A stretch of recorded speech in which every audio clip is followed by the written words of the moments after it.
பாடல்கள் புரட்சிகரமான பாடல்கள். சமுதாயத்தில் நிலவும் மூட நம்பிக்கைகளையும் பாலின வேறுபாட்டையும் தட்டி கேட்க தவறியதில்லை. ஆண்மைதான் பலமானது.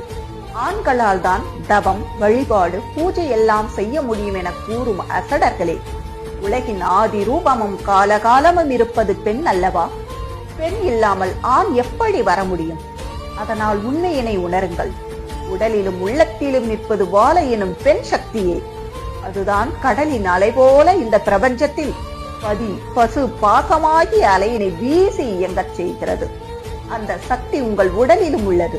அவளை தொழாமல் சித்தி என்பது இல்லை என்று சிவவாக்கியர் சித்தர் கூறுகின்றார்.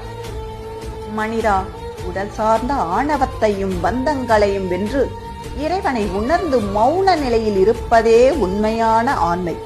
வெறும் உடல் வலிமை மட்டும் ஆண்மை ஆகாது என்பதை உணர்ந்து கொள்.